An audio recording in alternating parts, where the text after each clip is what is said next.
thinking.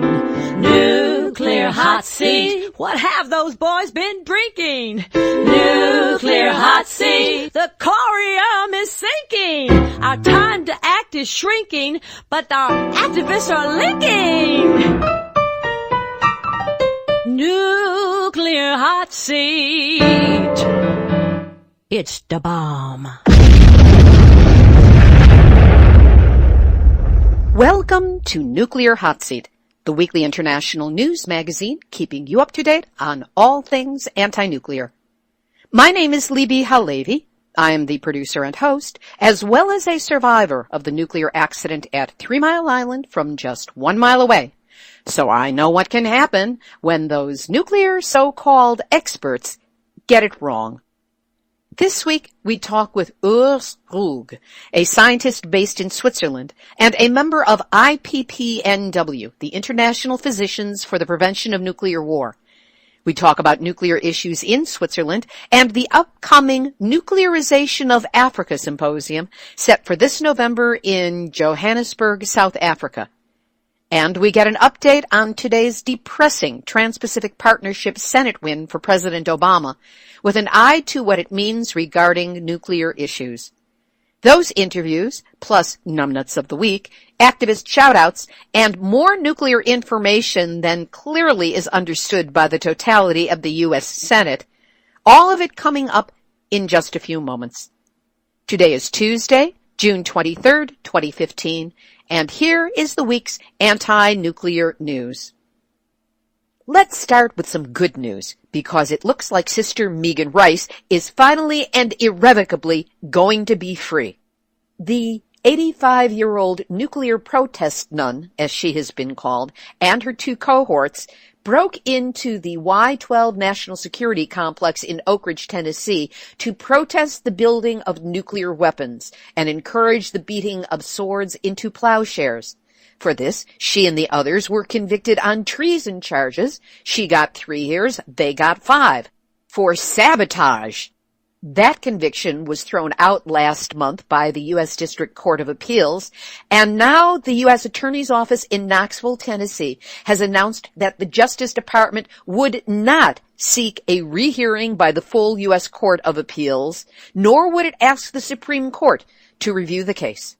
Sister Megan, Michael Wally, and Gregory Borgia Obed have all been out of jail since that ruling came down. Now their pro bono attorney, Mark Shapiro, said that all 3 already had served more time than necessary given the 1 remaining charge. So the sabotage charge is gone forever, and the lower court had not yet set a date for resentencing of any of the defendants based on the 1 remaining charge. However, it looks like it's going to be time served, and you are free. I guess the government decided it didn't want to risk the additional negative publicity that persecuting an 85-year-old nun would entail. Nuclear Hot Seat's interviews with Sister Megan and her 2 cohorts can be found on episode number 205. Pope Francis issued his encyclical last week on climate change and came out incontrovertibly against those who deny that climate change is real and are refusing to do anything about it. So far, so good. He did speak out against nuclear weapons, but there was nothing specific in the encyclical dealing with nuclear energy. Big potential loophole there. However, last March, a story in Mainichi Shimbun reported that in an audience with Japanese bishops, Pope Francis criticized nuclear power by comparing it with the Tower of Babel, and said, human beings should not break the natural laws set by God. A reference to the biblical story that when human beings attempted to reach heaven, they triggered their own destruction. In the encyclical, he did say, if objective information suggests that serious and irreversible damage may result, a project should be halted or modified, even in the absence of indisputable proof. However, the Vatican is a member of the pro-nuclear International Atomic Energy Agency, and there was nothing specific in the encyclical against nuclear. If you wish to make your feelings about nuclear known to the Pope, you can tweet him. His handle is @Pontifex, P as in Peter, O-N-T-I, F like Frank, E-X. Okay, let's look at the Pacific Ocean, which is not a happy thing these days. Right now, a toxic red algae bloom has been killing millions of red tuna crabs, which are washing up on the shores of beaches up to a foot or more deep. Large purple blobby slugs known as sea hares, along with tuna crabs, are washing up along the San Francisco area. From San Diego up to Alaska, there have been reports of sea lion, dolphin, and pelican deaths. At least 9 fin whales have been found dead in Alaska. What's going on? The experts are saying that this is unusual and mysterious and perplexing. A Professor Kate Wynn, University of Alaska marine mammal specialist, went so far as to say, "So far, there is no smoking gun in this environmental mystery." But no one is saying the F word, Fukushima, is a possible underlying cause. I will address this further in today's final thought. And for those who still might think that Fukushima is on the other side of the ocean and not important to us, the Weather Channel reports that in November, the Canadian government detected airborne elements of radioactive pollutants in seawater vegetation off the shores of British Columbia. The U.S. Nuclear Regulatory Commission has admitted that no dose of radiation is safe for the eyes, and any dose can cause cataracts. However, it is being criticized by some in the mining industry for ignoring further findings of the International Commission on Radiological Protection, or ICRP, regarding cardiovascular and cerebrovascular disease, and that the only findings they are discussing are those dealing with cataracts. We'll have links to both of these articles up on the website, nuclearhotseat.com, under today's episode, number 209. Our U.S. government at work. Censored and heavily redacted emails from U.S. government scientists and officials reveal that there were major concerns among American policymakers shortly after the start of the Fukushima nuclear disaster that there would be widespread radiological contamination. Nuclear science experts were clearly concerned that radioactive fallout from the disaster would not merely spread to the U.S. West Coast, but cause a spike in thyroid cancer rates there as well, though none of those concerns were publicized by reports or expressed publicly by the Obama administration at that time or any time since. Today, Tuesday, June 23rd, President Obama got a major win as the Senate gave him approval to fast-track the Trans-Pacific Partnership, a top-secret trade agreement that looks like something the Soviet Union would have supported back in the old days of the Cold War. The TPP, as it's called, among other names not necessarily appropriate for a family-oriented show such as this one, allow for radioactive food from Fukushima, or anywhere, to be imported to the U.S. without any need for testing or labeling of country of origin. And that's only one of the myriad problems for the American public that will be created should this trade agreement pass, and it now appears likely that it will. The issues of the TPP are both complex and confusing to the casual listener. So to get a better idea of just what happened today, and what it means, I spoke with Adam Weissman, a spokesperson for Global Justice for Animals and the Environment. If it sounds like he's in a boiler room, in a way he is, because he is surrounded in the background by activists calling legislators in the wake of today's decision. Adam, would you tell us where we stand with the TPP and what's going on right now? Well, what happened today in the Senate was the Senate voted for the Senate did a cloture vote on fast-track authority. Fast-track authority is a legislation designed to railroad bad trade deals through Congress by forcing Congress, after the president has already signed trade agreements, to vote on them within 60 days in the House, 90 in the Senate, with no amendments. They're not allowed to amend the legislation in any way. They are limited to 20 hours of floor debate, which in the House, according to Congressman Alan Grayson, means that if each member wanted to testify, would be limited to 88 seconds of floor testimony. They're not allowed to hold up the legislation in committee. They can't filibuster. It is basically designed to turn Congress into a rubber stamp for executive negotiated trade agreements. The Constitution explicitly puts the power to manage our commercial relations with other countries or commercial agreements in Congress's hands, not in the White House's hands. So this is a delegation of congressional authority to the executive branch that the executive branch has used time and again to pass trade agreements for the benefit of corporate interests, attacking public interest regulation in the name of eliminating quote-unquote non-tariff barriers to trade and creating sets of rules that benefit corporate interests, from limiting access to affordable medicines by expanding corporate patent rights on drugs, to limiting internet freedom, again through intellectual property rules, to creating new rights for corporate investors, which in particular for people concerned about the nuclear threat is very relevant because there's a case under similar investment rules where Germany is being sued for its nuclear phase-out for massive sums, for billions, by a foreign investor that claims that it wants compensation for its lost potential future profits in the German market because of that phase-out. So that should concern us with TPP and with other trade deals currently being negotiated, like the Transatlantic Trade and Investment Partnership and the Trade in Services Agreement. These deals really are designed to advance corporate interest, not the public interest, and fast-track the legislation that just hit cloture in the Senate today, that just passed cloture in the Senate, is designed to facilitate the passage of those bad trade deals. Now that the Senate has cloture, the House has already passed fast-track. The Senate now has cloture, meaning they've crossed the 60-vote threshold by which they can prevent any filibuster and can move ahead on the timetable established by Majority Leader. So now it'll be a matter of going to a majority vote, in which, since they were able to cross the 60-vote threshold, they will almost certainly be able to get to that majority vote. What we know from past trade deals is that every trade deal that has ever gone to Congress under fast-track rule has succeeded. They've passed. And Congress really is nothing more at that point than just sort of a formality giving final approval to agreements negotiated by the executive branch.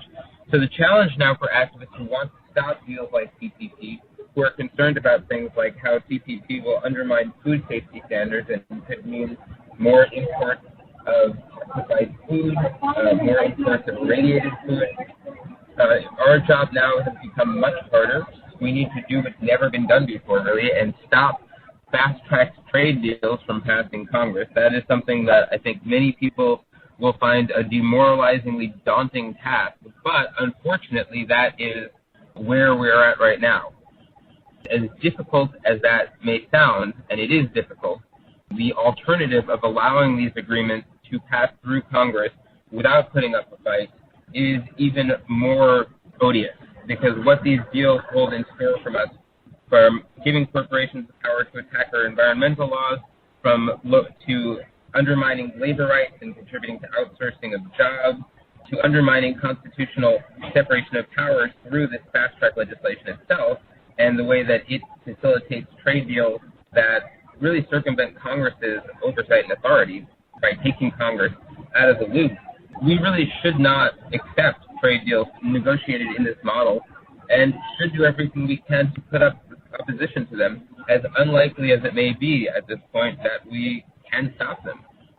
We also should hold accountable those members of Congress who chose to join President Obama and the Republican leadership in both houses and with the corporations in standing against the public interest and standing against the rank and file of the Democratic Party in both houses and standing against a broad spectrum of social movements, environmental, faith, labor, access to medicines, food justice, animal welfare, family farmers, a broad spectrum of movements united against these deals. And in fact, many Republicans and conservative activists were opposed to the threat to sovereignty posed by these agreements and the threat to constitutional separation of powers. So these Democrats who stood against the public interest and for the corporate interest, for the interest of their corporate donors, which has been well documented that the corporations paid richly for these votes, were Senator Ron Wyden of Oregon, Senators Michael Bennet of Colorado, Maria Cantwell of Washington, Tom Carper of Delaware, Chris Coons of Delaware, Dianne Feinstein of California, Heidi Heitkamp of North Dakota, Claire McCaskill of Missouri, Bill Nelson of Florida, Tim Kaine of Virginia, Patty Murray of Washington, Jean Shaheen of New Hampshire, and Mark Warner of Virginia. It is my personal opinion that anyone listening to this should pick up the phone today, tomorrow, and every day and let your senator know that you are aware of this vote, that you will not forget this vote, and that you will remember this vote on Election Day. And just as these senators have voted to outsource U.S. jobs and the effect of killing U.S. jobs, that you are now committed to killing their jobs and making sure that these people are not going to be sent back to Washington because they are unfit to legislate. They do not represent the people who vote for them. They represent merely the corporations who fund them. And so they do not deserve their jobs as representatives of the public because they are not represented. That was Adam Weissman, spokesperson for Global Justice for Animals and the Environment and Trade Justice New York Metro. To learn more, you can go to tradejustice.net or gjae.org, and those initials stand for Global Justice Animals Environment.org. From the Hanford site in Washington State comes word that even though the federal government has spent $19 billion to clean up the site, it could still explode. Hanford was part of the World War II-era Manhattan Project to produce plutonium for our first nuclear weapons and generated 56 million gallons of radioactive waste by the time operations were closed in 1987. The risk of explosion increases as hydrogen, an extremely flammable gas, builds in tanks used to contain the radioactive waste. The most recent measurement of one underground high-level waste tank showed a high risk of explosion or fire due to an increased concentration of hydrogen. This according to an April 2015 Defense Nuclear Facility Safety Board report. An explosion like that could spread radioactive material across Washington State and into Oregon, Idaho, Utah, and Canada. And earlier this month, the Pentagon published a 1,204-page document on its interpretation of the laws of war and determined that depleted uranium weapons are legal and acceptable.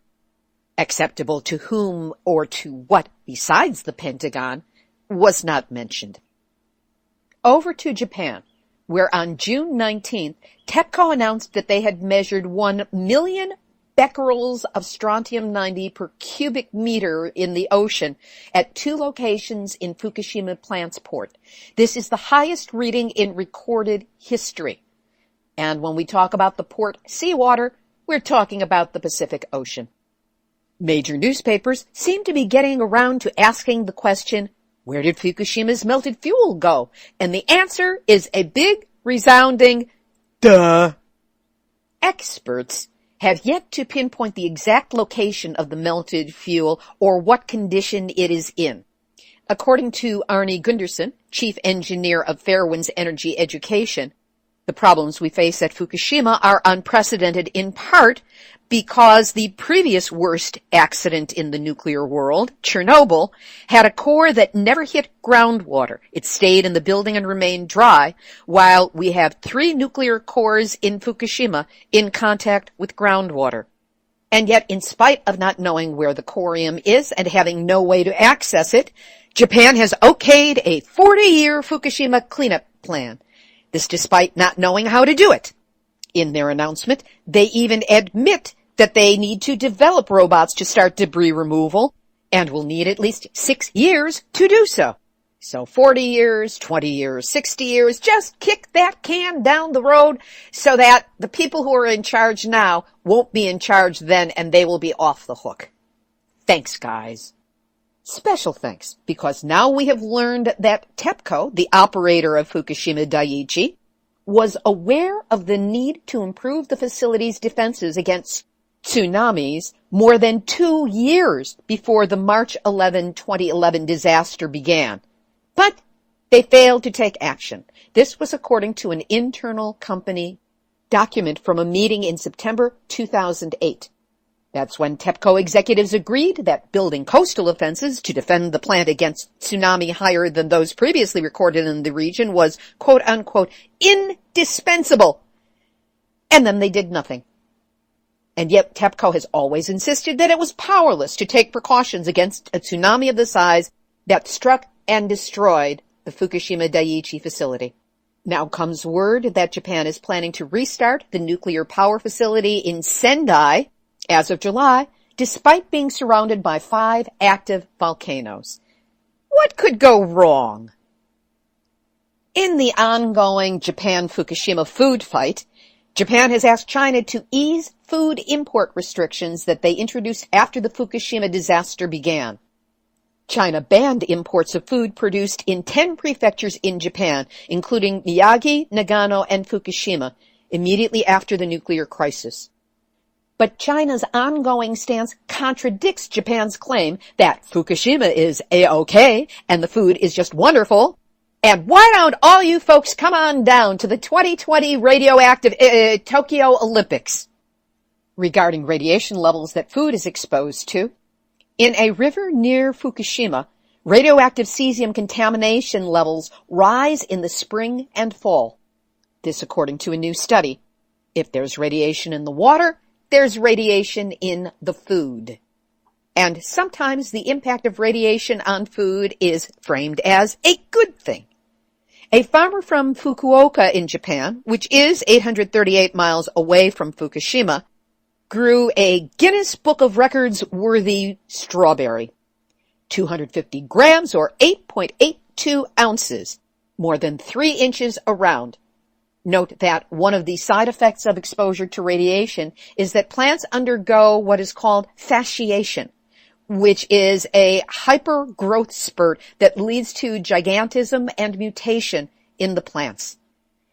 My source article stated that mutations can occur for a variety of reasons and cited frost damage effects to flowers of the strawberry plant, obfuscation, misdirection, and, oh yes, institutionalized cover-ups. In a truly wasted opportunity, foreign journalists were taken on a press junket to visit the Fukushima nuclear plant disaster site. 14 journalists from 11 countries took part, and not one of them asked tough questions, leading each to return back to their home media organization with a T-shirt that read, "My journalist went to Fukushima, and all he brought me back was this lousy puff piece."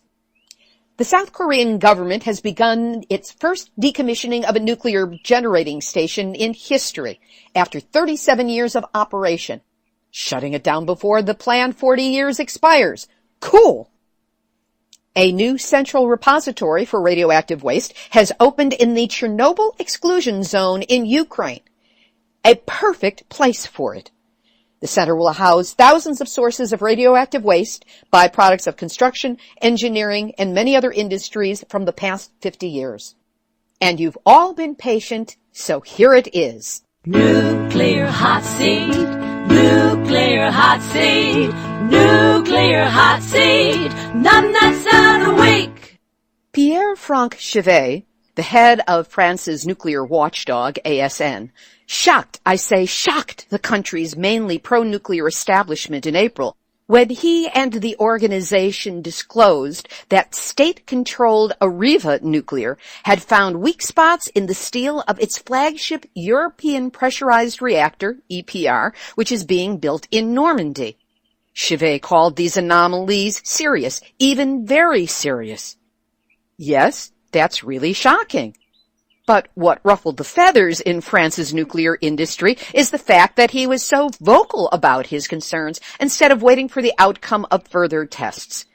In fact, it prompted retired executives from EDF, the UK's nuclear giant, to write him an unusually blunt letter calling ASN's decision to go public on EPR's problems an abuse of power. OMG! You are telling the truth about nuclear. How dare you? André Pellin, a former member of EDF's National Crisis Team, wrote, allowing oneself to publicly heap opprobrium on the industrial abilities of a national economic player like Areva, based on fragile presumptions at a strategic moment in its history, does not seem to be in the remit of ASN. He went on to say, What's irritating a bit is the spectacular fashion of his performance. It's like these people have no sense of the state's greater good. No, dude. He has a sense of what his job is. And if this guy and ASN are saying that this is a serious problem, it's a serious problem with a nuclear reactor. Is it in the better interest of France to have a nuclear accident? Is it in the state's greater good to build a nuclear reactor which already contains a known flaw which could lead to a catastrophic failure? Nah. French industry is worried about the damage the EPR's problems could do to its image abroad. I swear this is playing like an episode of South Park. Chevet, to his credit, is asserting the true role of ASN as an independent authority and nuclear watchdog. But this is nuclear. They don't want watchdogs. They don't want quality or safety. They want profits. They want image. They are out of their frickin' minds. And that's why Andrew Pellin and all you other image-conscious, priority-challenged nuclear nutcases, you are this week's Nuclear Hot Seat, nuts of the week.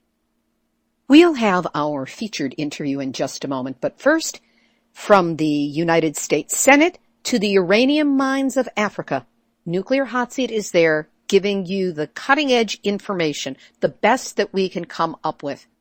The goal in this, the start of our 5th year, is to expand the show so that it has better quality, greater reach, more influence, and gets you the information that you need to truly understand what is going on in the nuclear issue, no matter where it pops up.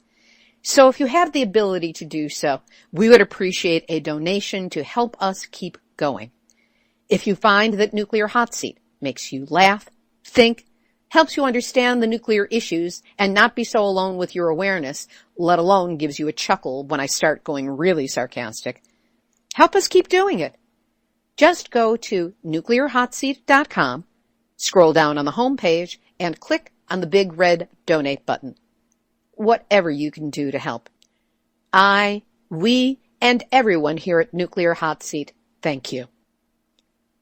While I was at the World Uranium Symposium in Quebec City in April, which was an incredible experience seeing all those international activists, I got a chance to get into some great conversations with them, and many of these people are going to be interviewed in upcoming episodes of Nuclear Hot Seat. We're going to start with Urs Ruegg, a Swiss scientist and professor who is a member of the International Physicians for the Prevention of Nuclear War, or IPPNW. He is a Swiss scientist and professor who presented at the symposium on the health risks posed by nuclear mining. He spoke to us from his home in Bern, Switzerland. Urs Ruegg, welcome to Nuclear Hot Seat. Hello, Libbe. That's nice to hear you. Let's start out with giving people just a brief sense of what your background is. Basically, I'm a pharmacologist and university professor in Geneva, but I live in Basel. You are a member of International Physicians for the Prevention of Nuclear War, or IPPNW. When did you become involved with the organization, and what attracted you to it? I am a member, but only since about 3.5 years. And the reason why I became involved with them is because a good friend of mine, he asked me to join them to help them solve scientific questions and go into matters the scientific way. And so that was the technical reason. The more, I would say, ethical reason is that I've always been interested in helping somehow to improve the world. And in this case, it is an important issue, I think, to look into uranium from the point of view, of course, of the bomb, of nuclear power plants, as well as at the moment we have a lot of activities in terms of mining, uranium and other heavy metal mining. So that is the reason why I got involved with this organization. Every year, the IPPNW, in association with Physicians for Social Responsibility and other groups with vested interests in nuclear issues, have produced the World Nuclear Symposium, among other events. You have now presented at some of these symposia. What was the focus of your talks? This time I talked about mechanisms of toxicity and effects of heavy metals and of uranium in particular on biological matter.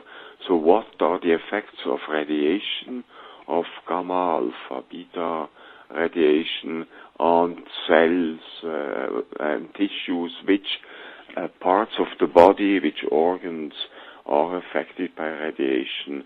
And the second one is, of course, the heavy metal effect, which, the same questions, which are the targets of uranium and other similar heavy metals in the body. And of course, it's to a large extent known that kidneys are important targets, but many other targets are affected in terms of organ. What do you find when you speak with people who are not necessarily part of an anti-nuclear movement, who are not understanding of the kinds of things that we discussed? What are their most common misconceptions about radiation exposure and the effects that you are so familiar with? Well, it depends on.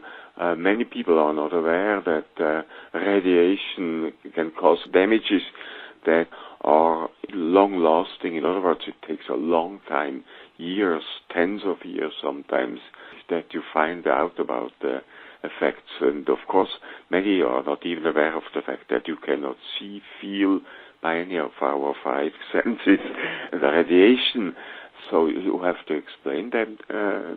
Many people are very interested in hearing about that. And the other thing is that many people are not aware of the dangers that we still have and the risk of an atomic war that will be, of course, maybe the end of mankind. So that is also something that one has to explain them, and that is not necessarily a scientific but also a political issue, of course, that one has to inform people where the risks are and what we can do, hopefully, to prevent these things occurring. Though we don't usually think of Switzerland as a nuclear power or a nuclear country, it does have 5 reactors in 4 locations. In May of 2011, right after the start of the Fukushima disaster, there was a call in Switzerland for a nuclear phase-out, and the decision, at least according to my research, was made not to replace these reactors with any new nuclear capacity once the anticipated working lives ended, which would be about 20 years from now. So it would take until 2035 for Switzerland's nuclear power plants to shut down. However, I also discovered that legislation to formalize this phase-out still has not been enacted. What's your familiarity with where this now stands? So this is a discussion that's ongoing between the Parliament and the Executive, the 7 ministers. We do have 5 nuclear reactors. It's true that it has been proposed and I think decided not to replace them, but the timetable of when they should be phased out is still not quite settled, and here there are different views, and of course the people who are more close to the nuclear industry, they want to let them go for another 20, 25 years maybe, and some of the other people like us would rather like to phase them out more rapidly, especially one that is very old near the capital Bern, and that has some technical problems already, and so that we should phase out sooner. So it will depend on what comes out of these negotiations in Parliament within the next year, I think, what will be decided when they will be phased out. But clearly, they will be phased out and not replaced. To what extent does the existence in Switzerland of the World Health Organization and also the World Nuclear Association influence the discussions that are going on in Parliament regarding the nuclear reactors in Switzerland? Well, I would say to a very small extent. It depends on the initiative of people in Parliament, in the Senate or Congress, to go and search for information and talk to the people there. But very few people in Parliament do that, actually. And they are mostly from the Green Party, the ecologists. The international organizations otherwise do not try to influence ongoing politics in Switzerland. I think it's their general possibility, and it's also the case in other countries. And just because they are geographically situated here, I don't think that would change their policy on that. IPPNW's next symposium is on the nuclearization of Africa, and it's scheduled to take place this November in Johannesburg, South Africa. Right. So this is IPPNW Switzerland together with similar organization that has decided about 6 years ago to look into uranium mining because the mining activities are quite devastating in many countries. Historically, also in the U.S. there was mining, but now it has all stopped. Actually, it has not stopped completely. The mines are being revived, including one in the Grand Canyon. We're part of the uranium problem, too, but as you were explaining about this event coming up in November in South Africa. Right. So Africa is a target of mining companies because of weak laws or regulations regarding mining, because there is uranium, of course, and there is an enormous workforce to work in the mines for relatively low cost. So historically, our organization has set up a congress in Mali, in Bamako. There is already mining and more is being planned, and the organization got a number of experts from all over the world there to present their views and experience, and on the other hand, people who live there and work in mines or living near mines and seeing the problems associated with mining came, listened, presented their views, and that was a good interaction. And then in 2013, in autumn also was a meeting in Tanzania on mining. And that was very impressive to see all the people who live in an area where mining was being planned. We basically rented buses for them, and some 400 to 500 came to the meeting and listened to us, and then they talked about themselves in an incomprehensive language and decided what they should be doing politically to boycott the mining, because it would affect lots of farming lands there that would afterwards cannot be used anymore. Because, the machinery would just grab up their land and also would use lots of the water there, and it's in a dry area, like in Mali, Niger, and other countries in northern or middle, central to northern Africa, to the Sahel countries. So the water problem is a big problem because the mining takes a lot of water, and it usually is taken in the arid zones from the groundwater pumped up, and then it just lies there contaminated with radiation and heavy metal and other stuff, sometimes also organic matter that fouls away and then goes down and can, of course, contaminate groundwater and make it absolutely unusable for the next few billion years. At that Congress, I was very impressed how the people were full of energy and enthusiasm to try to boycott the mining. Politicians were there too, even one of the people from the mining ministry and the Minister of Health of Tanzania gave a good speech about all the measures they would be willing to take to circumvent the problems. But of course, we are aware that the problems can be only circumvented in very limited amount, and so it's basically a problem that cannot be fully contained. So there was discussions about that. And with politicians, the problem in Africa and in other places of the world is also corruption. When mining permit was given out in southern Tanzania. It seems that these symposia put on by IPPNW and PSR and the aligned groups have served as lightning rods to allow people in these countries to speak truth, to perhaps influence government, but to get word out about what the dangers are and hopefully actions that can be taken within the country to turn around or perhaps stop the uranium mining that is going on. Would that be accurate? Yes, I think that is the right thing. And so I think in Tanzania we were quite successful because the people were successfully resistant to the mining industry and were able to convince the politicians not to give out more mining permits. So that is good. And what's good is also that we can deliver information, bring all what we know about mining and the associated problems out there, discuss it, and then let people think, absorb it, and then come to their own conclusions.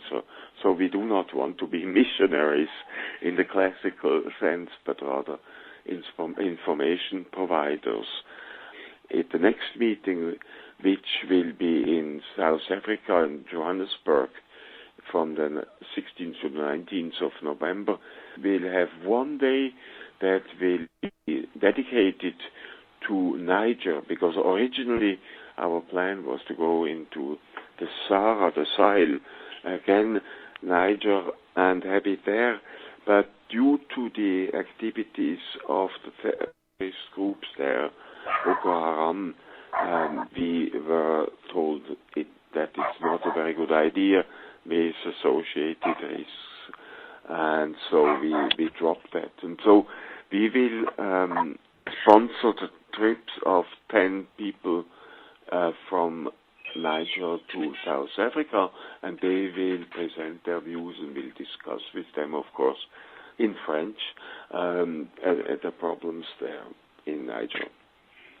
I see that in addition to the information on uranium mining and the dangers involved with that there's also going to be an exhibit in Johannesburg of state-of-the-art technologies to deal with genuinely renewable energy sources that can harvest and convert solar, biomass, and wind energies.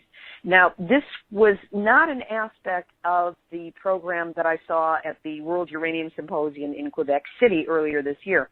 Is this a new aspect of IPPNW's work to not only raise awareness of the problem, but to propose and hopefully promote some solutions? Yes, I think that is always a good way. If you criticize some system or activity, I think it's always good to offer an alternative solution. So that is an idea of Andreas Niedecker, colleague in IPPNW and one of the leading people in our Swiss League, to bring these institutions that have equipment that can produce energy by alternative mechanisms. So we'll have there, as you say, wind and solar and also water energy, machinery, and people who are experts in these. And as you know, solar energy is very abundant and probably one of the best means of producing lots of energy, electric energy. And so we'll have people with experience in that, and also somebody who lives in, I think, Kenya or Congo, who has already set up a station and who got people involved in these technologies in that country. So we will talk about his experience. To what extent is there also going to be a conscious outreach to the government in South Africa and in other countries of Africa to have them send representatives to the symposium?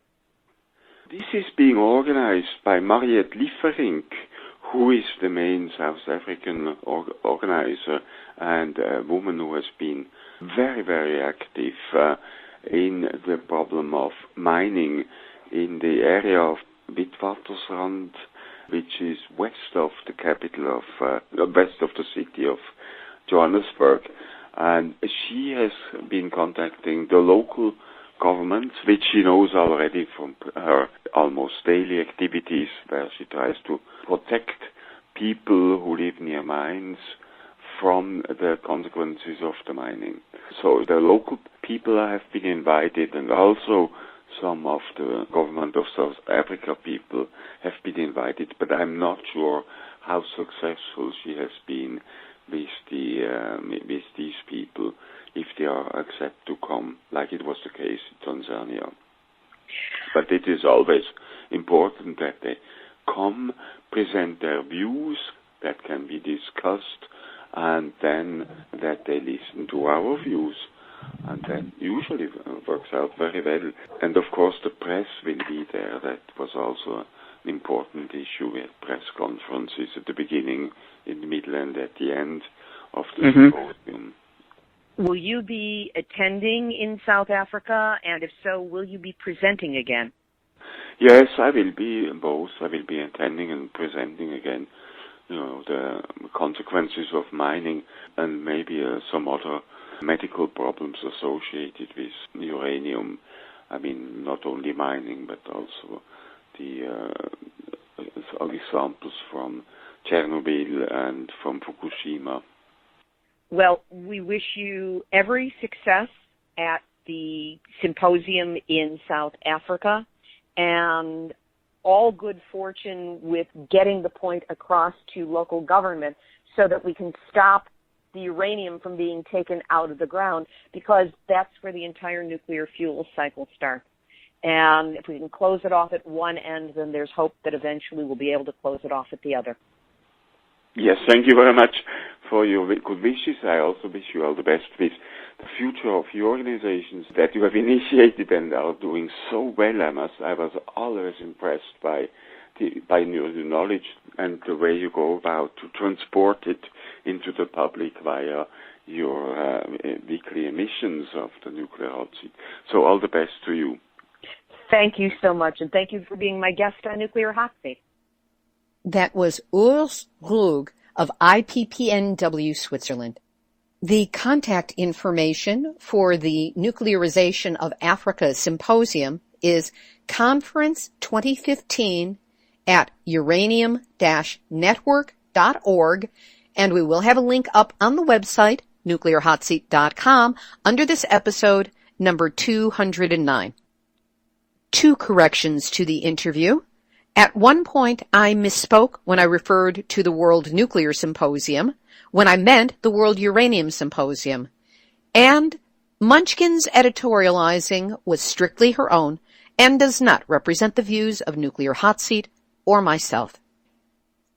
Here's today's final thought. I've been reluctant to report on this show the weekly degradation and catastrophic sea deaths along the Pacific coast because it's just too depressing. Also, we don't have proof. For all that we suspect that Fukushima is behind it, there is not yet anything incontrovertible to show that we are right, though I really do suspect that we are. But it's an old axiom that proximity is not causality.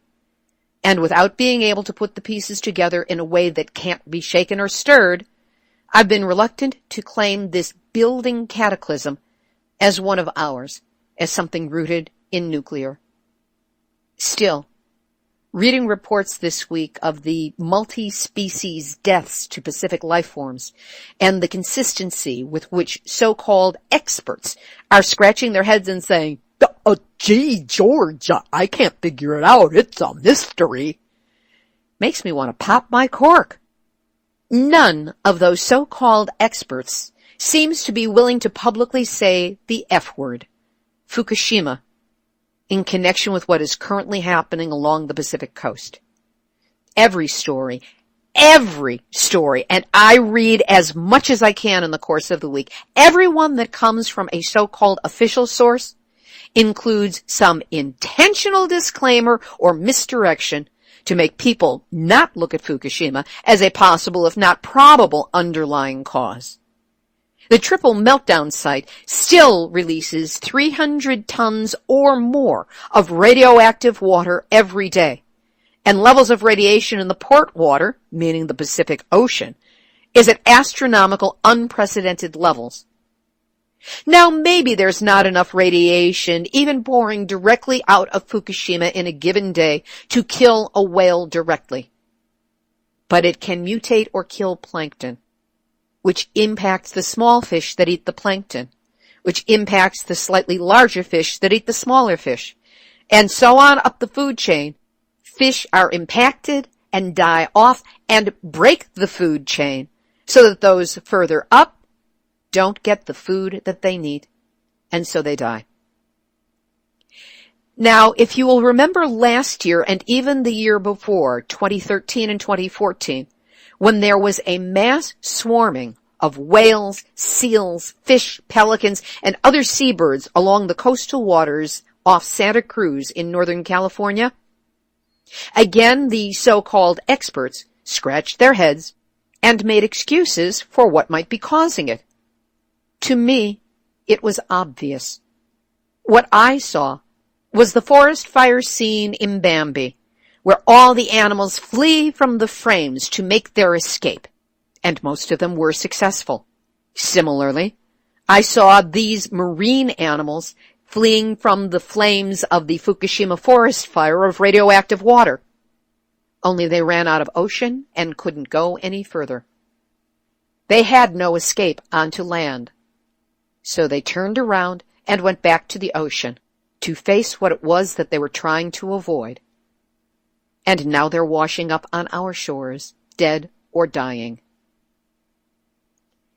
This is again personal. Not 30 miles from where I record this show, sea life is dying in unprecedented numbers. Now, maybe it is a toxic algae bloom, the largest in history, as is being said. But what's causing the algae bloom? And how long do the so-called experts think that they can continue to cover up the most likely cause of this catastrophe with their ignorance, be it real or feigned, before they're going to have to look at the one thing no one wants to look at, the life-changing, inescapable, ongoing fact of the Fukushima Daiichi nuclear disaster? The way to guarantee a time of panic in the populace is to delay speaking a difficult truth. Folks, I'll do it. The emperor is bare-assed naked.